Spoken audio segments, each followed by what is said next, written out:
Bom dia. Bom dia. Hoje nós apresentaremos o mais novo quadro do Jornal Global, Plantão Lusitano, onde mostraremos o grande feito da literatura portuguesa e a influência que o mesmo trouxe para todos os locais do mundo. Neste novo quadro, teremos 4 episódios falando das principais obras e autores da literatura portuguesa. Hoje falaremos sobre Luís Vaz de Camões e sua obra mais conhecida, Os Lusíadas. Vamos à reportagem.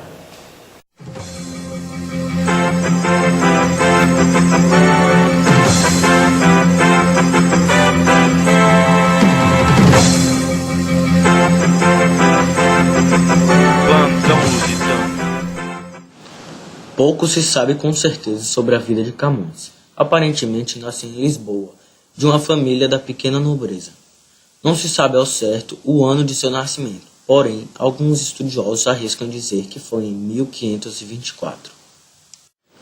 Frequentou a corte de Dom João III, iniciou sua carreira como poeta lírico e envolveu-se em amores com damas da nobreza e possivelmente plebeias, além de levar uma vida boêmia e turbulenta. A coletânea de Camões compreende redondilhas, odes, glossas, cantigas, voltas ou variações, cestilhas, sonetos, elegias, éclogas e outras estâncias pequenas. Disse que, por conta de um amor frustrado, se autoexilou em África, alistado como militar, onde perdeu um olho em batalha. Voltando a Portugal, feriu um servo do paço e foi preso. Perdoado, partiu para o Oriente, passando lá vários anos. Enfrentou uma série de adversidades. Foi preso várias vezes, combateu ao lado das forças portuguesas e escreveu a sua obra mais conhecida, a epopeia nacionalista Os Lusíadas. O livro que fala sobre a viagem de Vasco da Gama até a Índia. Os Lusíadas foi escrito durante a época do classicismo, escola literária onde a simetria era sinônimo de perfeição, e seu herói é Vasco da Gama. No classicismo se tinha muita a valorização da simetria e da organização, o que se mostrava em todas as suas expressões artísticas. E no classicismo também se tinha como característica o racionalismo, o universalismo, a perfeição formal e o humanismo, onde se mostrava a grandeza dos homens. E também se tinha como característica a influência da mitologia grego-latina. E nos Lusíadas, tudo isso era muito notável, muito claro. A obra divide-se em 10 partes, as quais se chamam cantos. Cada canto tem um número variável de estrofes.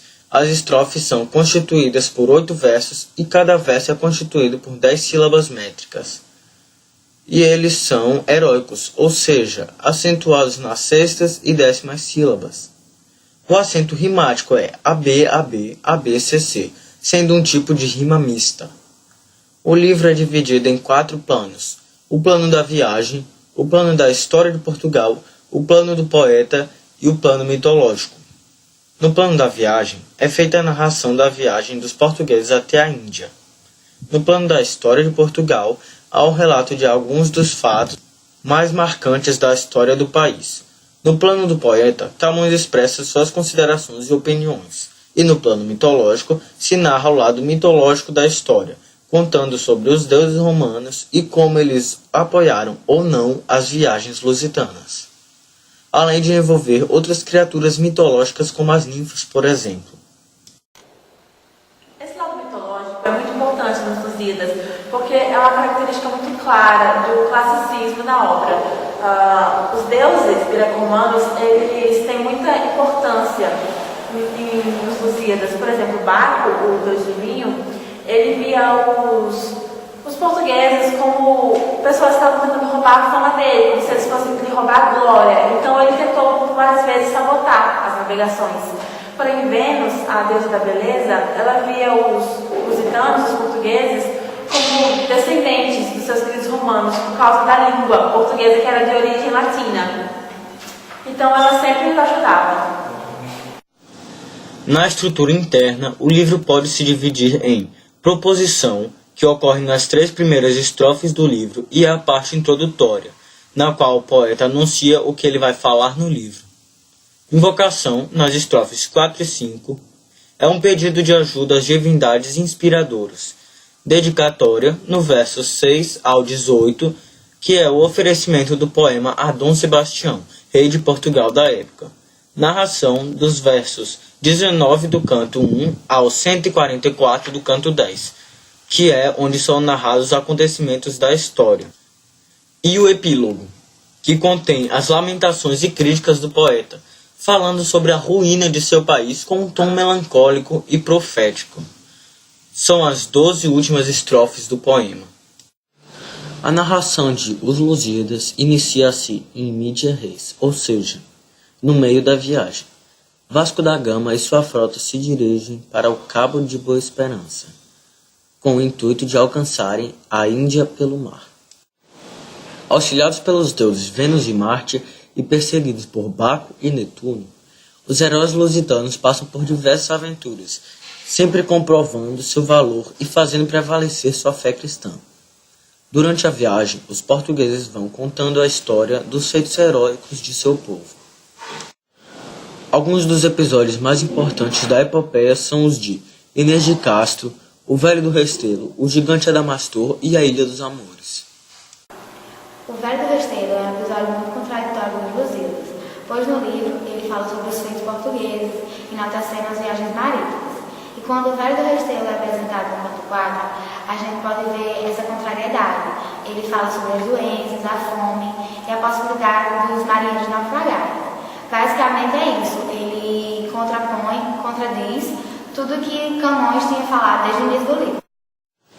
Inês de Castro é um episódio lírico-amoroso que simboliza a força e a veemência do amor em Portugal. Ele ocupa as instâncias 118 a 135 do canto 3 de Os Lusíadas e retrata o assassinato de Inês de Castro, em 1355, pelo ministro do rei Dom Afonso IV de Borgonha, pai de Dom Pedro, o amante da moça. É narrado em sua maior parte por Vasco da Gama, que conta a história de Portugal ao rei de Melinde. A história de Inês de Castro é que ela era filha ilegítima de um nobre português, mas ela se apaixonou por Dom Pedro, que era o filho do Dom Afonso IV, o rei de Portugal na época. E Dom Pedro acabou se casando com Dona Constança, uma nobre portuguesa, mas depois de certo tempo ela acabou morrendo e ele passou a ter relações com a Inês de Castro, e eles até tiveram filhos juntos. Mas a corte não aprovava esse relacionamento, então Dom Afonso IV mandou matar a moça, que foi decapitada em 1355. Dizem que, após a morte dela, o Dom Pedro ficou tão perturbado que mandou tirar o corpo dela debaixo da terra, sentá-la no trono de Portugal e que a declarou a rainha morta de Portugal. Muitos poetas, desde então, eles vêm escrevendo sobre essa trágica história de amor, sendo o próprio Camões um deles. A Ilha dos Amores é o último e mais longo episódio da narração da epopeia de Camões, começando no canto 9 e terminando no 10. Nesse episódio, depois de todas as dificuldades passadas pelos portugueses, Vênus decide-lhe dar-lhes um prêmio e repouso. Com a ajuda de seu filho, o Cupido, eles preparam a ilha para os portugueses e lá reúnem as ninfas, que eram deuses e espíritos da natureza. Depois que os homens desembarcam na ilha, eles encontram as ninfas e têm relações com as mesmas. Tétis, a maior e mais importante delas, apresentou-se a Vasco da Gama. Já no canto 10, ela conduz Vasco ao topo de um monte, onde mostra-lhe a máquina do mundo. A máquina do tempo era uma espécie de miniatura do universo. Era como uma mini orbe terrestre. E nela dava para ver o futuro grandioso dos portugueses. Como também dava para ver lugares como por onde no destino eles iriam passar e coisas do gênero. Depois da Ilha dos Amores, os Lusíadas partem de volta a Portugal, dando fim à narrativa do livro. Os Lusíadas é um dos livros mais importantes da literatura mundial, sendo um exemplo exímio do classicismo que predominava na época de sua escrita.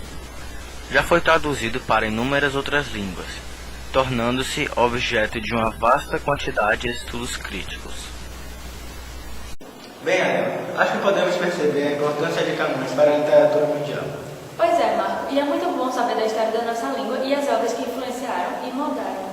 Obrigado. Até a próxima. Até a próxima.